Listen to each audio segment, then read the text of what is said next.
Welcome to special debate. This is Satish. Chandrababu సీఎంగా పగ్గాలు చేపట్టి నేటికి 30 ఏళ్ళు అవుతోంది. సీఎం రోల్లో చంద్రబాబు మార్కేంటి? ఐటీ ఈ గవర్నెన్స్పై ఆయనకు ఎందుకంత ఆసక్తి? రాజకీయాల్లో బాబు నుంచి నేర్చుకోవాల్సిందేంటి? ప్రపంచం మొత్తం తెలిసేలా సీఎంగా ఆయన నిర్ణయాలేంటి? ఇప్పటికీ అప్పటికీ చంద్రబాబులో ఏమైనా మార్పు వచ్చిందా? సీఎంగా చంద్రబాబు ప్రస్థానంపై స్పెషల్ డిబేట్లో మనం మాట్లాడబోతున్నాం. చర్చలో పాల్గొంటున్నారు తెలుగుదేశం పార్టీ గమనం, చంద్రబాబు ప్రయాణంపై విశేష అవగాహన ఉన్న అప్పసాని రాజేష్ గారు 10 టీవీ స్టూడియోలో. అలాగే బయట నుంచి లైవ్లో పాల్గొంటున్నారు జాతీయ విశ్లేషకులు పెంటపాటి పుల్లారావు గారు. అప్పసాని రాజేష్ గారు, కరెక్ట్గా ఇదే రోజు 1995లో నారా చంద్రబాబు నాయుడు ముఖ్యమంత్రిగా పగ్గాలు చేపట్టారు. అంతకుముందు రాజకీయాల్లో ఉన్నారు, కర్షక సమితికి ప్రెసిడెంట్ చేశారు, మంత్రిగా కీలక బాధ్యతలు నిర్వర్తించారు, కీలక ఘట్టాల్లో ఆయన ఉన్నారు. కానీ ముఖ్యమంత్రిగా ఈరోజు బాధ్యత తీసుకోవటం, దాదాపు ముఖ్యమంత్రిగా 5442 రోజులు పనిచేసిన రికార్డు కూడా ఆయన సొంతం చేసుకున్నారు. అంటే అప్పటికి ఇప్పటికి చంద్రబాబు అంటే ఒక బ్రాండ్. దానికి ప్రధాన కారణం ఏమంటారు? ఎందుకంటే చంద్రబాబు అంటే కొన్ని అంటే ఒక ఐటీ, ఒక ఈ గవర్నెన్స్, ఒక ప్లానింగ్, ఒక విజన్ 2020, ఇప్పుడు విజన్ 2047, ఇట్లా ఒక సంథింగ్ స్పెషల్ అన్నట్టుగా ఉన్న ప్రయాణం మనం చూస్తున్నాం. మీరేం చూశారు? మీరేం గమనించారు? ముందుగా ప్యానెల్లో ఉన్న పెద్దలు పుల్లారావు గారు, మీకు అలాగే 10 టీవీ వీక్షకులందరూ కూడా శుభ సాయంత్రం. నమస్తే సార్. 1995 సెప్టెంబర్ 1 చంద్రబాబు నాయుడు గారి ప్రమాణ స్వీకారం హైదరాబాద్ రాజ్భవన్లో జరిగిన రోజు. ఆ ప్రమాణ స్వీకార కార్యక్రమానికి 26 సంవత్సరాల యువకుడుగా నేను కూడా హాజరయ్యా. అంటే నేను అప్పటికే దాదాపుగా 2.5 సంవత్సరాలుగా మా గ్రామ తెలుగుదేశం పార్టీ అధ్యక్షుడిగా కొనసాగుతూ పార్టీతో అనుబంధం ఉన్నా. నేను అప్పటికి గ్రామ తెలుగుదేశం పార్టీ కమిటీ అధ్యక్షుడిగా ఉన్నా. ఆలపాటి రాజేంద్ర ప్రసాద్ గారు మా శాసనసభ్యులు, ఆయన నాకు పాస్ ఇవ్వడంతో నాకు కూడా రాజ్భవన్లో ఆ ప్రమాణ స్వీకార కార్యక్రమంలో పాల్గొనే అవకాశం దక్కింది. ఆ ప్రమాణ స్వీకార అనంతరం వారిని అభినందించిన మొట్టమొదట 20-25 మందిలో నేను కూడా ఉన్నా. అంటే నేను చాలా యంగ్స్టర్ని. గ్రూప్ 1 ఆఫీసర్స్, సీనియర్ నాయకులందరూ వారిని క్యూలో రాజ్భవన్ లైన్స్లో ఒక చిన్న డయాస్ ఏర్పాటు చేశారు. జయప్రద గారు, దగ్గుపాటి వెంకటేశ్వర గారు, హరికృష్ణ గారు, చంద్రబాబు నాయుడు గారు, నలుగురు లైన్లో నిలబడితే ఒక్కొక్కరిని అభినందిస్తూ ఆ ఏజ్లో చంద్రబాబు నాయుడు గారిని వ్యక్తిగతంగా వారు ముఖ్యమంత్రిగా ప్రమాణ స్వీకారం చేసిన తొలి క్షణాల్లో అభినందించే అవకాశం నాకు దక్కింది ఆ రోజున. ఆనాటి నుంచి కొన్ని దశాబ్దాలుగా వారి పాలనని చాలా నిశ్చితంగా గమనిస్తూ ఉన్నాం. గ్రామీణ ప్రాంతంలో వచ్చిన మార్పు చేర్పుల గురించి, ముఖ్యంగా ఆయన 1995 నుంచి 2004 ముఖ్యమంత్రిగా పనిచేసిన నాటి ఆనాడు సమాజంలో వచ్చిన మార్పు చేర్పుల గురించి ప్రధానంగా ప్రస్తావించుకోవాలి అని అంటే పాలనాపరమైన సంస్కరణలు. మనకందరికీ తెలిసి ఎన్టీ రామారావు గారి వల్ల ప్రజలకు రాజకీయ చైతన్యం వచ్చింది అని చెప్పని మనం చెప్పుకుంటాం. కానీ అదే సందర్భంలో పాలనని ప్రజలకు చేరువ చేసిన ఘనత మాత్రం చంద్రబాబు నాయుడు గారిది. ప్రజల వద్దకు పాలన అని చెప్పని ఆయన చూపించిన చొరవ. అప్పటి వరకు అధికార వ్యవస్థ అంటే గ్రామీణ ప్రాంత ప్రజలకి అంటే వాళ్ళ చెంతనున్న ఆఫీసు కూడా వాళ్ళకి చాలా సుదూరంగా అనిపించేది. ఆ గ్రామంలో ఉన్న స్థానిక నాయకుడు ఎవరిని అప్రోచ్ అయ్యి మాకు అవసరం ఉంది, మీరు మాకు చేసి పెట్టండి అని చెప్పని 1-4 సార్లు వాళ్ళ చుట్టూ తిరిగి ప్రాధాయపడే పరిస్థితుల నుంచి ఆ మండలంలో ఉన్న అన్ని డిపార్ట్మెంట్ల అధికారులు వాళ్ళ గ్రామానికి వచ్చేవాళ్ళు. ఒక మండల స్థాయి నోడల్ ఆఫీసర్ ఉండేవాడు. ఆ నోడల్ ఆఫీసర్కి వీళ్ళు ఏదైనా ఒక దరఖాస్తు వీళ్ళకి సంబంధించింది, అది పొలానికి సంబంధించిన పాస్బుక్ కానీ, రేషన్ కార్డు కానీ, ఒక పెన్షన్ ఇష్యూ కానీ, ఏదైనా సరే ఆఖరికి ఆ గ్రామానికి సంబంధించిన ఉమ్మడి సమస్యలు, road formation, electricity lines, transformer లాంటిది ఏదైనా సరే ఆ గ్రామ సభలో కనుక అధికారులకి ఒక రిప్రజెంటేషన్ ఇస్తే మళ్ళీ తిరిగి గ్రామ సభ జరిగే నాటికి అధికార వ్యవస్థ నుంచి దాని మీద యాక్షన్ టేకన్ రిపోర్టు అధికారికంగా విడుదల చేయాల్సి వచ్చేది. అంటే అక్కడ ఏమైంది, అధికార వ్యవస్థలో జవాబుదారీతనం పెరిగింది, ప్రజలకి అధికార వ్యవస్థని ప్రశ్నించే హక్కు ఏర్పడింది. అదే సందర్భంలో సిటిజన్ చార్టర్ ఏర్పాటు చేశారు. అంటే ప్రభుత్వ కార్యాలయాల్లో పౌర సేవలు పొందటం ప్రజల హక్కు అని, ప్రజలకి ఉద్యోగస్తులు మీ మీద బాసులు కాదు, వాళ్ళు మీకు జవాబుదారీ, మీకు సేవ చేయడం కోసం వాళ్ళు అపాయింట్ చేయబడ్డారు అని చెప్పని. అదే సందర్భంలో ప్రభుత్వ ఉద్యోగులకు కూడా మీరు సమాజానికి జవాబుదారీ, ప్రజలకు జవాబుదారీ అని చెప్పని ఒక అకౌంటబిలిటీ ఫిక్స్ చేసిన మొట్టమొదటి పాలకుడు చంద్రబాబు నాయుడు గారు. దాంతో ఏమైపోయిందంటే ప్రజలకి పౌర సేవలు చేరువైనవి.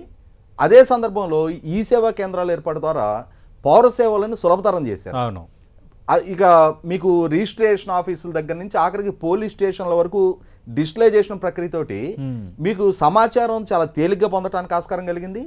ఇక అక్కడి నుంచి మొదలు పెడితే మీకు ఎడ్యుకేషన్ పరంగా చూసుకుంటే ఆయన వేసిన ముద్ర ప్రతి కిలోమీటర్కి ఒక ఎలిమెంటరీ స్కూల్ ఉండాలి, ప్రతి 5 కిలోమీటర్లకు ఒక హై స్కూల్ ఉండాలి, ప్రతి మండలానికి ఒక జూనియర్ కాలేజ్ ఉండాలి, ప్రతి రెవెన్యూ డివిజన్కి ఒక ఇంజనీరింగ్ కాలేజ్ ఉండాలనే ఒక లక్ష్యంతో ఆయన ఉమ్మడి రాష్ట్ర ముఖ్యమంత్రిగా పదవి బాధ్యతలు చేపట్టే నాటికి మొత్తం ఉమ్మడి రాష్ట్రంలో కలిపి యూనివర్సిటీ క్యాంపస్లు కానీ ప్రైవేట్ కాలేజీలు కానీ కలిపి కేవలం 38 ఇంజనీరింగ్ కాలేజీలు ఉండేవి.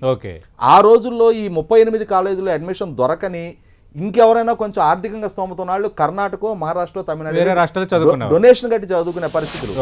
ఆ స్థితి నుంచి ఆయన 1999లో ఒకేసారి 350 ఇంజనీరింగ్ కాలేజీలకు అనుమతి ఇవ్వడం జరిగింది. ఆ 350 ఇంజనీరింగ్ కాలేజీలకు అనుమతి ఇచ్చే నాటికి కూడా అప్పటికి ప్రపంచవ్యాప్తంగా వస్తున్న ఐటీ విప్లవాన్ని ప్రెడిక్ట్ చేసి ఎంతమంది ఇంజనీరింగ్ గ్రాడ్యుయేట్లు బయటకు వస్తే ఎంత ఎంప్లాయ్మెంట్ క్రియేట్ చేయడానికి డిమాండ్ సప్లైని కూడా అసెస్ చేసి ఆ రోజుల్లో గ్రాడ్యుయేట్ అయిన ఏ ఇంజనీరింగ్ గ్రాడ్యుయేట్ కూడా నిరుద్యోగంగా మిగలకూడదు అంటే ఆ ఇండస్ట్రీ రిక్వైర్మెంట్ని అంచనా వేసి ఆ రోజు అనుమతులు ఇవ్వడం జరిగింది. అది చాలా పెను మార్పులకు కారకమైంది. ఎందుకంటే అప్పటి వరకు ఇంజనీరింగ్ విద్య అనేది ఒక లగ్జరీ. అటువంటి స్థితి నుంచి వాళ్ళ గ్రామీణ ప్రాంత రైతు కూలీ పిల్లలకి కూడా ఇంజనీరింగ్ వాళ్ళ గడపకు చేరువ చేశారు. ఈ విధంగా మొదలు పెట్టుకుంటే డిఎస్సి 9 సార్లు ఆయన ద్వారా నిర్వహణ ద్వారా 1,80,000 మంది టీచర్ల నియామకం జరిగింది. అదే సందర్భంలో ఆఖరికి ఉపాధ్యాయ ట్రాన్స్ఫర్లలో కూడా పొలిటికల్ ఇంటర్ఫీరెన్స్ ఉండకూడదు అని చెప్పని వాళ్ళ ట్రాన్స్ఫర్లో కూడా కౌన్సిలింగ్ విధానాన్ని తీసుకొచ్చారు. అంటే ఇక్కడ మీకు ప్రజలకు పౌర సేవల అందుబాటులోకి తీసుకొచ్చారు. ప్రభుత్వోద్యోగాల నియామకాల్లో రాజకీయ ప్రమేయాన్ని తగ్గించారు. కేవలం మెరిటోరియస్గానే మెరిట్ ప్రాతిపదికగానే ఎటువంటి రాజకీయ పరమైన ఒత్తిళ్లు లంచాలకు ఆస్కారం లేని ప్రభుత్వోద్యోగ నియామకాలు జరగాలనే ప్రక్రియను అందుబాటులోకి తీసుకొచ్చారు. దాంతో ఏమవుతుందంటే ఇప్పుడు గ్రామీణ ప్రాంతాల్లో స్థానిక నాయకులు ఉన్న మాలాంటి వాళ్ళ దగ్గరికి ఎవరో ఒకళ్ళు వచ్చేవాళ్ళు, మేము 1 లక్ష రూపాయలు పెట్టుకుంటామండి, మాకు ఉద్యోగం ఇప్పించండి అని చెప్పని. అంటే ఆ రోజు 1 లక్ష చాలా పెద్ద అమౌంటే. ఎవరైనా టెంప్ట్ అయ్యి ఒకవేళ ఏదైనా ప్రయత్నం చేసినా అంతిమంగా మళ్ళీ తిరిగి ఆ 1 లక్ష రూపాయలు వాళ్ళకి వెనక్కి ఇటువే తప్పితే ఒక్క పని అయ్యేది కాదు. కారణం ఏంటి అంటే చాలా ట్రాన్స్పరెంట్ గా వాళ్ళ ప్రతిభాధారంగానే వాళ్ళకి ఉద్యోగాలు వచ్చేది తప్ప ఎటువంటి పైరువేలకు ఆస్కారం లేకుండా జరిగేది. ఈ విధంగా మొదలు పెట్టుకుంటే మీకు మనకి ఇది చాలా ఎక్కువగా వినిపించేది ఏంటి అంటే చంద్రబాబు నాయుడు గారు వ్యవసాయం దండగా అన్నారు అని చెప్పి. అంటే ఆయన ఎప్పుడు ఎక్కడ ఏ సందర్భంలో ఎవరితో అన్నారనేది ఏ సాక్ష్యాలు లేకపోయినా అది చాలా విస్తృతంగా ఆయనకు వ్యతిరేకంగా ప్రచారం జరిగింది.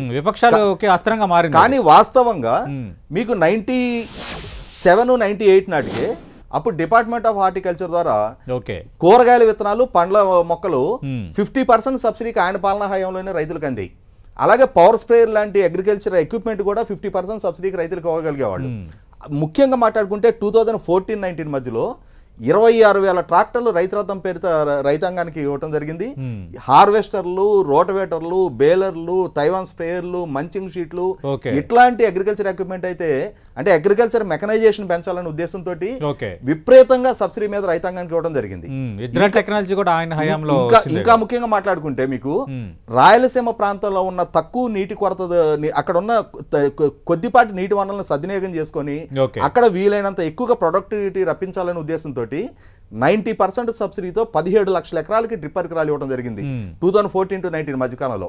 కాబట్టి ఇక్కడ ఆయన ఇరిగేషన్ రంగానికి ప్రాధాన్యత ఇచ్చారు, అగ్రికల్చర్ మెకనైజేషన్ ప్రాధాన్యత ఇచ్చారు, పిల్లల చదువులకు ప్రాధాన్యత ఇచ్చారు, ఉపాధ్యాయ నియామకాలకు ప్రాధాన్యత ఇచ్చారు, పాలనాపరమైన సంస్కరణలకు ప్రాధాన్యత ఇచ్చారు, పాలనలో ట్రాన్స్పరెన్సీ ఉండడానికి ప్రాధాన్యత ఇచ్చారు, ప్రభుత్వోద్యోగులను ప్రజలకు జవాబుదారీ చేశారు, రోడ్ ఇన్ఫ్రాస్ట్రక్చర్కి కానీ పవర్ రిఫార్మ్స్కి కానీ.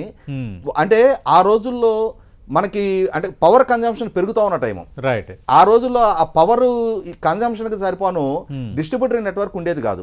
ట్రాన్స్ఫార్మర్లు ఆ హెవీ లోడ్ తోటి ఈవినింగ్ అయ్యేటప్పటికి ట్రిప్ అయిపోతుండేవి. 2 రోజులు 3 రోజులకు కానీ మళ్ళీ ఆ ట్రాన్స్ఫార్మర్లు రీప్లేస్ చేయడానికి ఆస్కారం ఉండేది కాదు. అటువంటి స్థితి నుంచి వాళ్ళ మీకు ఆ రిఫార్మ్స్ తోటి ఎక్కడ ఎంత డిమాండ్ ఉందనేది అసెస్ చేసి ఆ రోజులో కాకుండా ఏమైందంటే ఆ పవర్ రిఫార్మ్స్ అనేది ఆయనకు వ్యతిరేకంగా పనిచేసింది. దాన్ని ఆయన ప్రపంచ బ్యాంక్ ఏజెంట్ అన్నారు, జీతగాడు అన్నారు, రకరకాల నిందలు మోపారు. కానీ వాస్తవంగా పవర్ సెక్టర్ మోడర్నైజేషన్ కి ఆద్యుడు చంద్రబాబు నాయుడు గారు. దాని రిజల్ట్ ఈ రోజుకి మనం అనుభవిస్తున్నాం. మిగతా అంశాలు కూడా మాట్లాడదాం. రాజేష్ గారు, పెంటపాటి పుల్లారావు గారు, మీ పరిశీలన ఏంటి? జాతీయ రాజకీయాలని, ప్రధానంగా తెలుగు రాష్ట్ర రాజకీయాలని చాలా సంవత్సరాల నుంచి మీరు పరిశీలిస్తున్నారు. చంద్రబాబు నాయుడు ముఖ్యమంత్రిగా బాధ్యత స్వీకరించి కరెక్ట్గా ఈ రోజుకి 30 ఏళ్ళు అయింది. మధ్యలో ఆయన ఓడిపోయారు, మళ్ళీ గెలిచారు, ఇక చంద్రబాబు నాయుడు పని అయిపోయింది, టీడీపీ పని అయిపోయింది అన్న ప్రతి సందర్భంలో రెండోసారి మళ్ళీ గోడకు కట్టిన బంతిలా తిరిగి ఆయన విజయం సాధించి చూపారు రాజకీయంగా. అడ్మినిస్ట్రేషన్ పరంగా కూడా కొన్ని నిర్ణయాలు ఇప్పటికీ చెప్పుకోదగినవి ఉన్నాయన్నది అందరూ అనే మాట. మీరేం గమనించారు సార్? ఒకటి ఫస్ట్ అండ్ ఫార్మోస్ట్ అక్కడ మన ఫ్రెండ్ రాజేష్ గారు కూడా నమస్కారం మీకు అందరికి. నమస్తే. మెయిన్ థింగ్ ఏమిటంటే పాలిటిక్స్ లో సర్వైవ్ అవ్వాడు. 30 సంవత్సరాల సర్వైవల్ అంటే చిన్న విషయం కాదు, చాలా పెద్ద విషయం.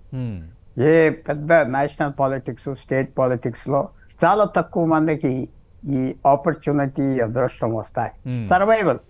అప్పుడు ఆయన 83లో 78లో ఎమ్మెల్యే అవ్వాడంటే 45 years పాలిటిక్స్ లో ఆయన ఏదో పొజిషన్లో ఉన్నారంటే శరద్ పవార్, కరుణానిధి, ఇలాంటి కమల్నాథ్ ఇలాంటి వాళ్ళు ఒక 100 మంది ఉన్నారు మన దేశంలో. వాళ్ళ లైన్లో ఉన్నారు. చాలా సీనియర్ మోస్ట్ కూడా అవేర్. ఇప్పుడు ఆయన చూస్తే సీనియర్ మోస్ట్ సీఎం. సో తప్పకుండా మనకి చాలా స్కిల్ కావాలి. చాలామంది పాలిటీషియన్స్ని ఎలక్షన్ గెలవటం చాలా సులువు అనుకుంటారు, కానీ చాలా కష్టం. సర్వైవ్ అవటం చాలా కష్టం. ఓడిపోయాక మళ్ళీ రావటం అదృష్టం ఉండాలి, ఎన్నో కలిసి రావాలి. సో లక్ ఉన్నది, స్కిల్ ఉన్నది. సర్వైవ్ అవ్వారు. ఆబ్వియస్గా చాలా పేషెంట్ మ్యాన్, చాలా పేషెంట్, చాలా ఓపిక ఉన్నది. ఆయన చుట్టూరా సమయంలో ఉండేవాళ్ళు చాలా మంది పొలిట్ బ్యూరో మెంబర్స్ అందరూ అప్పటి నుంచి నాకు బాగా తెలుసు. ఈ గత 5 సంవత్సరాలు తప్ప బాగా తెలుసు. అన్ని కంపేర్ చేసుకున్న వాళ్ళ నోట్స్. సో చాలా ఇంట్రెస్టింగ్గా మనం చెప్పాలంటే ఆయన రీజనల్ లీడర్ అవ్వుండిన నేషనల్ పాలిటిక్స్లో కూడా పెద్ద రోల్ ప్లే చేశారు. అవును. ఆయనకి చాలా అదృష్టంగా నరసింహారావు గారు గవర్నమెంట్ 96లో పడిపోవటం, ఆయన అప్పుడు పెద్ద రోల్ ప్లే చేశాడు. ఎందుకంటే ఆయన కోఆర్డినేట్ చేయగలిగాడు. ఆ యునైటెడ్ ఫ్రంట్ గవర్నమెంట్స్ 2 వచ్చినాయి. చాలా పెద్ద రోల్ నేషనల్ పాలిటిక్స్లో కూడా ప్లే చేస్తూ వచ్చాడు. తర్వాత ధైర్యమైన నిర్ణయాలు కూడా తీసుకున్నాడు. 99లో ఆయన 98లో వాజ్పేయిని సపోర్ట్ చేశారు కదా. అవును. ఆయన బాలయోగి స్పీకర్ అవ్వాడు, సపోర్ట్ చేశారు. చాలా ధైర్యంగా ఎల్లరు అనుకుంటే పాలిటిక్స్లో ఏంటంటే మెయిన్ థింగ్ పాలిటిక్స్లో ఎవరు అన్ప్రెడిక్టబుల్గా ఉండాలి. కలవనన్న వాళ్ళు కలవాలి, అలైజ్ అన్నవాళ్ళు కానన్న వాళ్ళు విరోధులలో కలుపుకోవాలి. ఇవాళ ఉదాహరణ చెప్పాలంటే మన ప్రధానమంత్రి నరేంద్ర మోడీ మన ప్రభుత్వం చైనాతో రష్యాతో స్నేహం సడన్గా అంతా ఇంత డీప్గా అయిపోయింది కదా ఒక వారం రోజుల్లో. అవును. అమెరికా వదిలేసాం కదా. చాలా ఆ అన్ప్రెడిక్టబిలిటీ ఆయన అడ్జస్ట్ అవటానికి, కాంప్రమైజ్ అవటానికి కూడా చాలా మంచి టాలెంట్ ఉన్నది. చేశారు, సర్వైవ్ అవ్వాడు. నేషనల్ పాలిటిక్స్ మీద ఇంపాక్ట్ తీసుకొచ్చాడు. తర్వాత సెంట్రల్ గవర్నమెంట్ నుంచి ఆయన అనుకున్నది ఎలా సాధించాలో అన్నీ తెలుసు. పాలిటిక్స్లో ఆ సిస్టమ్ ఏంటో బాగా తెలుసు. సో చాలా ప్లేయర్, నేషనల్ ప్లేయర్. ఆయన ఒక రాష్ట్రంలో ఉండిన, ఆంధ్రప్రదేశ్ చిన్న రాష్ట్రం అయిపోయింది, మనం మర్చిపోకూడదు. ఒకనప్పుడు బిగ్గెస్ట్ 4వ 5వ రాష్ట్రం. అవును. సో ఆయన లక్కీగా ఆయనకి మళ్ళీ ఈసారి కూడా నేషనల్ పాలిటిక్స్లో రోల్ రావటం. సో తప్పకుండా మనం అది అడ్మైర్ చేయొచ్చు. ఎందుకంటే పాలిటిక్స్లో ఏంటి, సక్సెసే కదా మనం అడ్మైర్ చేస్తాం. అవును, సక్సెసే కదా. ఫెయిలియర్ అయిపోతే మళ్ళీ ఇంకా ఫినిష్, చాప్టర్ క్లోజ్డ్, మళ్ళీ కనపడరు. ముఖ్యమంత్రులు ఎంతమంది తిరిగేవారు సింహాల్లాగా ఓడిపోయాక మళ్ళీ కనపడరు, డిసపియర్ అయిపోతారు. Cabinet ministers, even prime ministers. అందువల్ల ఆ సర్వైవల్ ఇన్స్టింక్ట్స్ ఉన్నాయి. నేషనల్ లెవెల్ ప్లే చేశారు, సిస్టమ్ తెలుసు. సో అదృష్టం కూడా కలిసి వచ్చింది, నో డౌట్ అబౌట్ ఇట్. ఈసారి కూడా ఆయన చాలా ష్రూడ్గా అలయన్స్ ఉండాలి అనుకున్నాడు, అలయన్స్ చేశాడు. తర్వాత అలయన్స్ పాలిటిక్స్లో కూడా ఆయన చాలా చాలా జనరస్గా ఉంటాడు. అంటే నాకు ఆయన ద్వారా ఏమి ఫేవర్స్ వచ్చి చెప్పినా జనరస్గా ఉంటాడు. అలయన్స్తో అలయన్స్ అడిగింది చేస్తాడు, వాళ్ళతో తగు పెట్టుకోరు, చాలా స్మూత్గా చేస్తాడు. అప్పుడు బీజేపీ ఉన్నారు, లెఫ్ట్ పార్టీలు ఉన్నాయి ఒకనప్పుడు, వాళ్ళందరితో he can work with them. అది కూడా స్కిల్ కావాలి కదా. అవును. వాళ్ళకి ఇబ్బంది పెట్టకుండా వాళ్ళకి టికెట్లు ఇచ్చి సర్ది ఆ స్కిల్ ఉన్నది. సో అందువల్ల ఇవాళ ఆయన ముఖ్యమంత్రిగా చూస్తున్నారు. మళ్ళీ 2024లో ఆ స్కిల్ఫుల్గా పాలిటిక్స్ నావిగేట్ చేశారు. సో దేర్ఫోర్ తప్పకుండా యాజ్ అ తెలుగు మనం వెల్కమ్ చేయాలి. లాంజివిటీ ఉండాలనుకుంటా. నేను ఎప్పుడు ఎమ్మెల్యేలు ఎంపీలకి వాళ్ళకి టైం ఇవ్వాలి. గబగబా 1 టర్మ్ చేసేది పోతే అతని కాంట్రిబ్యూషన్ ఏమి ఉండదు. ఉండదు. ఎందుకంటే ఒక 20 సంవత్సరాల వేక ఒక నేను ఒక ఇన్స్టెన్స్ లో చెప్తున్నా, మన్మోహన్ సింగ్ గారు నాకు బాగా పరిచయుడు. అవును సార్. విమర్శించాను చంద్రబాబు నాయుడుని ఒకప్పుడు ఆయనతో. ఆయన అన్నాడు, నువ్వు చాలా తప్పు చెప్తున్నావు, ఆయన గ్రో ఒక 5-6 సార్లు 3 సార్లు ఎలక్ట్ అయ్యాక ఆయన అన్ని తెలుసుకుంటాడు, గ్రో అవుతాడు, స్టేట్స్మెన్ అవుతాడు అని చెప్పాడు మన్మోహన్ సింగ్. ఓకే, చంద్రబాబు నాయుడు గారిని ఉద్దేశించి 20 సంవత్సరాల క్రితం మాట చెప్తున్నా. ఓకే, అలాగే అవుతారు. ఎక్కువ ఎలక్ట్ అవ్వే కొద్ది వాళ్ళు నేషనల్ వ్యూ తీసుకుంటారు, కొంచెం ఫేర్ గా ఉంటారు, జనరస్ గా ఉంటారు, కక్ష అనేది తగ్గిపోతుంది. ఓకే. సో ఆ క్వాలిటీస్ కావాలి మనకి. ఎంపీలు ఎమ్మెల్యేస్ ఎక్కువ కాలం ఉండాలని నేను ఒకటి కోరుతా ఉంటా. ఆ రిజర్వేషన్ పెట్టి రొటేషన్ చేస్తా ఉంటే సీట్స్ ఎంపీస్ ఎమ్మెల్యేస్ 5-10 సంవత్సరాల్లో ఇంటికి వెళ్ళిపోతారంటే అది కాంట్రిబ్యూషన్ కాదు. అవును. సో ఇవన్నీ పాజిటివ్ ఆస్పెక్ట్స్. Right. ప్రతి పాలిటీషియన్స్ లో పాజిటివ్స్ ఉంటాయి, నెగిటివ్స్ ఉంటాయి. మనం ఇవాళ చూసే 30th year లో సర్వైవల్ రైట్, విశేషంగా సర్వైవ్ అవ్వాడు ఆయన.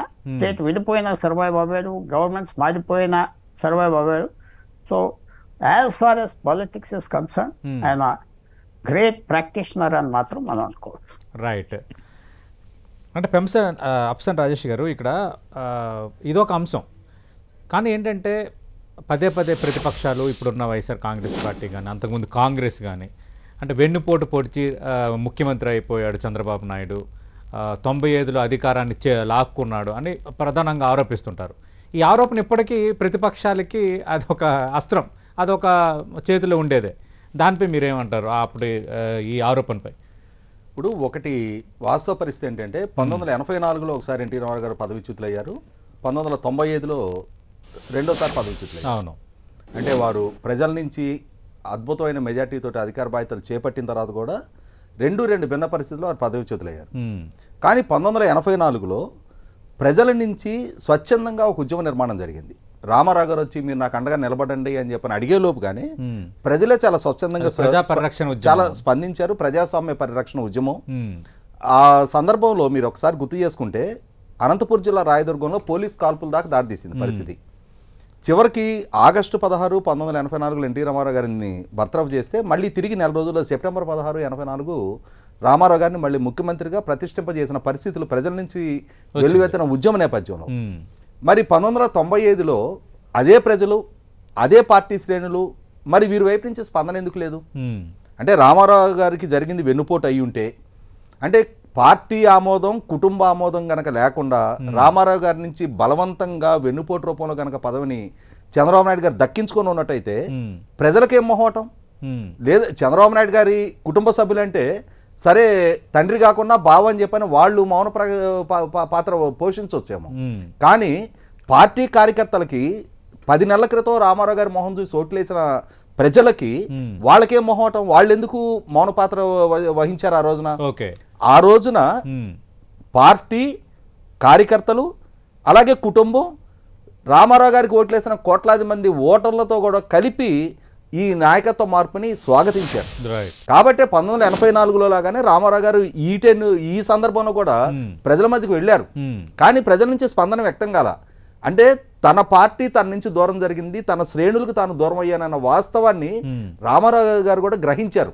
కాబట్టి 2-3 సభలకి అటెండ్ అయిన తర్వాత రామారావు గారికి ఆ ప్రయత్నాన్ని విరమించుకోవడం జరిగింది. ఆ రోజు ప్రజల నుంచి వ్యక్తం అవుతున్న అంటే అసలు స్పందనే లేని పరిస్థితులు చూసిన తర్వాత.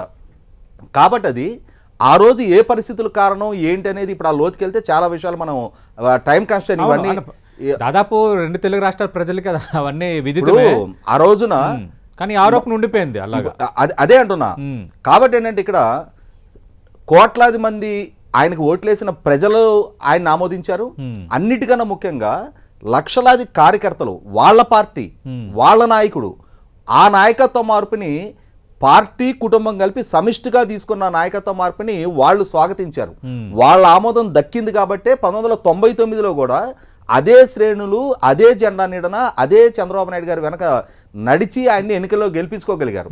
కాబట్టి ఇక్కడ ప్రజామోదం కనుక ఆయనకు దక్కకుండా ఉండున్నట్టయితే, ఇందాక పుల్లారావు గారు చెప్పినట్టుగా 1996లో రామారావు గారు చనిపోయిన కొద్ది రోజులకే ఇవాళ కేంద్రంలో యునైటెడ్ ఫ్రంట్ ప్రభుత్వం ఏర్పాట్లో ఆయన కీలక పాత్ర పోషించారు. కాబట్టి ఇక్కడ 1998లో చంద్రబాబు నాయుడు గారు మద్దతు ప్రకటించిన తర్వాత 96లో 13 రోజులకి రాజీనామా చేసిన వాజ్పేయి గారు చంద్రబాబు నాయుడు గారు మద్దతు ప్రకటించిన తర్వాతే సుస్థిర ప్రభుత్వాన్ని ఏర్పాటు చేయగలిగారు. ఒకసారి చంద్రబాబు నాయుడు గారు స్టేచర్ ఉన్న నాయకుడు వాజ్పేయి గారికి మద్దతుగా నిలిచిన తర్వాత మిగిలిన పార్టీ నుంచి కూడా మద్దతు దక్కింది. కాబట్టి అక్కడ ఎన్డీఏ కన్వీనర్ కూడా ఉన్నారు కదా.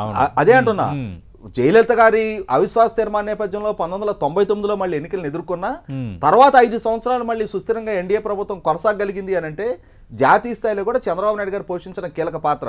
ఆయన వెన్నుపాటుదారుడే అయ్యి ఉన్నట్టయితే ప్రజల నుంచి ఆయనకు ఆమోదం దక్కడానికి ఆస్కారం లేదు.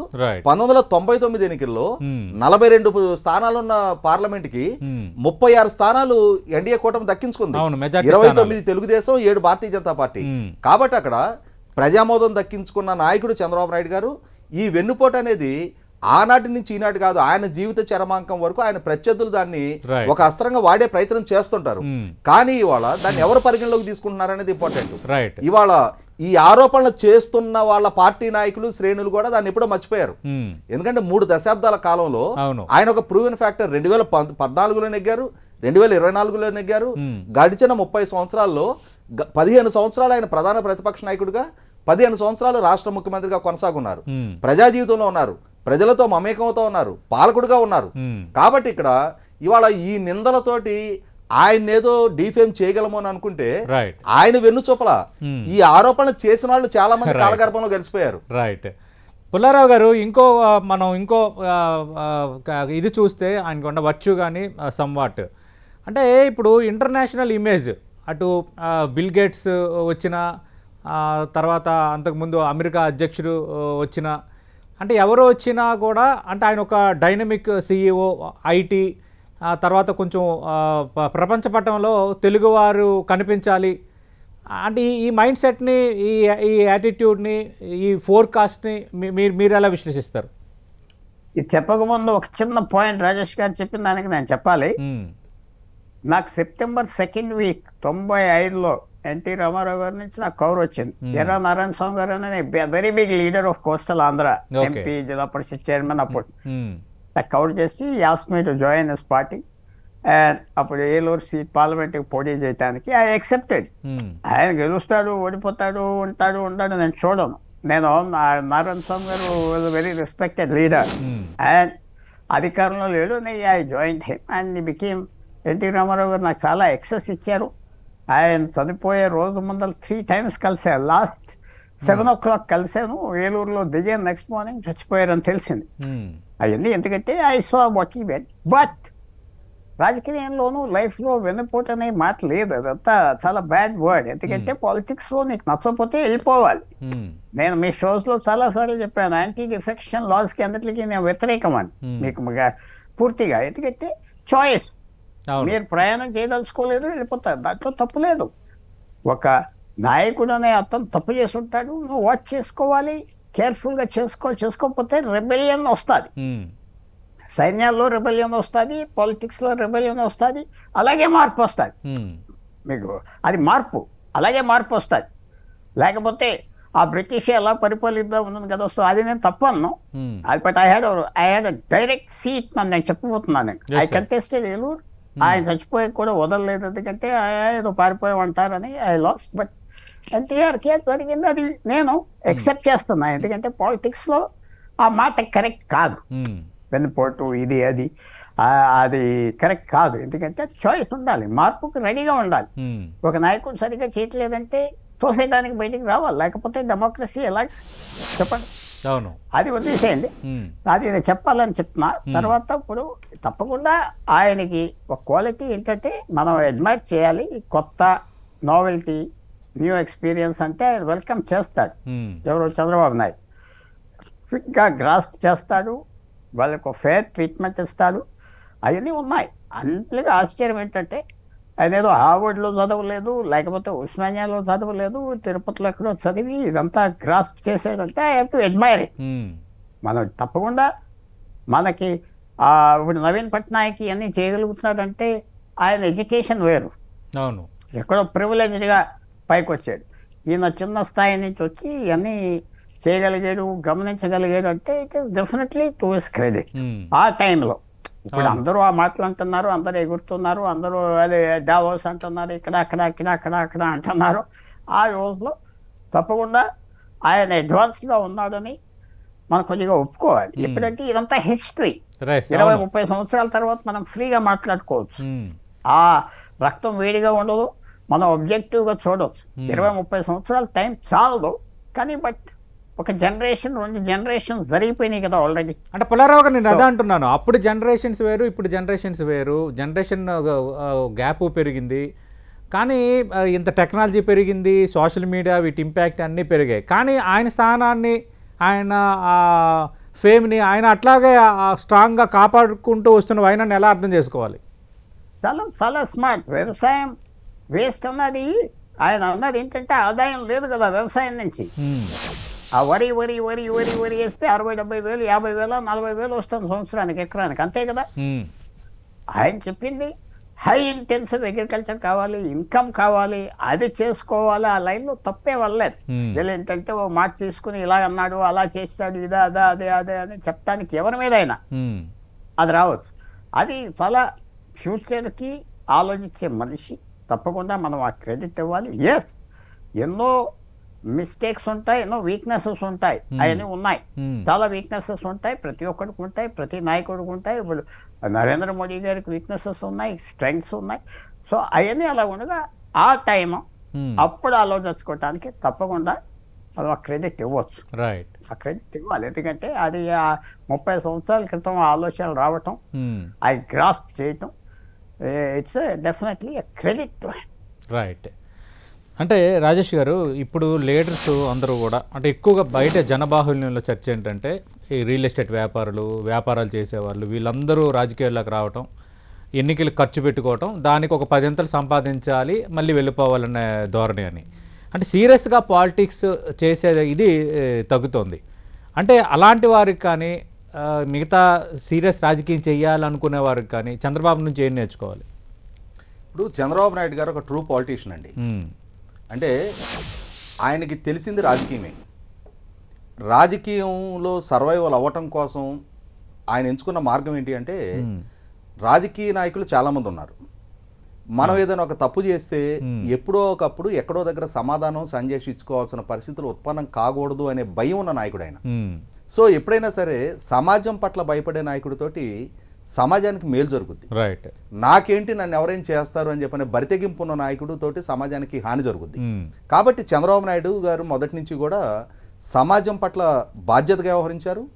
అది అంటే తనని నమ్ముకున్న కార్యకర్తలు శ్రేణుల మాటలకు విలువటం ఆయనకున్న బలం, నలుగురితోటి చర్చించి నిర్ణయాలు చేయటం ఆయనకున్న బలం. అదే సందర్భంలో మాంసం తింటున్నాం కదా అని చెప్పని ఎముకలు మెడలో వేసుకోకూడదు అన్నట్టుగా మనకు అధికారం ఉంది, మన చేతిలో నిర్ణయాధికారం ఉంది, మనం ఏం చేసినా చెల్లుబాటు అవుతుంది. ఖచ్చితంగా రాజనీతిజ్ఞత ప్రదర్శించాలి, అవసరమైన సందర్భంలో తగ్గాలి అని చెప్పని ఆయన పట్టు విడుపుల ధోరణి 100కి 100 పాళ్ళు ఇప్పుడు రాజకీయ నాయకులు అలవర్చుకొని తీరాలండి. మేము డబ్బులు ఖర్చు పెడుతున్నాం, మరి తిరిగి డబ్బులు ఎలా సంపాదించాలనేది ఒకటే కాకుండా ఇవాళ రాజకీయాలు కాస్ట్లీ అయిపోయినాయి. అందులో మీరు డబ్బులు సంపాదించుకుంటూ కూడా మిమ్మల్ని ఎన్నుకున్న ప్రజల పట్ల జవాబుదారీతనాన్ని కలిగి ఉండటం అనేది ముఖ్యం. ఎవరైతే జవాబుదారీ కలిగి ఉంటున్నారో, గత 30 సంవత్సరాలుగా రాజకీయాలు చాలా నిశ్చితంగా గమనిస్తూ ఉన్నాం. ఖర్చు పెడుతున్న నాయకులు కూడా సర్వే అవుతున్న వాళ్ళు ఉన్నారు, ఏక్దిన్కా సుల్తాను లాగా ఒక టెన్యూర్కే ఫేడ్ అవుట్ అయిపోతున్న నాయకులు ఉన్నారు. కాబట్టి వాళ్ళ చంద్రబాబు నాయుడు గారి మార్గదర్శకంలో ఆయన అడుగుజాడల్లో నడుస్తా గత 3 దశాబ్దాలుగా ఆయనతో పాటే ఉన్న సుదీర్ఘ కాలం ప్రయాణిస్తున్న నాయకులని చూసైనా సరే కొత్త జనరేషన్ నాయకులు వాళ్ళకి కళ్ళ ముందు ప్రాక్టికల్ గా కనిపిస్తా ఉంది. వాళ్ళు రోల్ మోడల్స్ లాగా వాళ్ళు ఏ విధంగా ప్రజలతో వ్యవహరిస్తా ఉన్నారు, శ్రేణులు వాళ్ళని ఎందుకు ఓన్ చేసుకుంటా ఉన్నారు. నాయకుడు ఇన్ని సంవత్సరాలుగా ఈ పార్టీ కార్యకర్తల లాయల్టీ ఎలా పొందగలుగుతున్నాడు అనేది అర్థం చేసుకుంటే ఎవరికైనా సరే అంతకన్నా గొప్ప అన్నట్టు కాదు, ఒక కేస్ స్టడీ.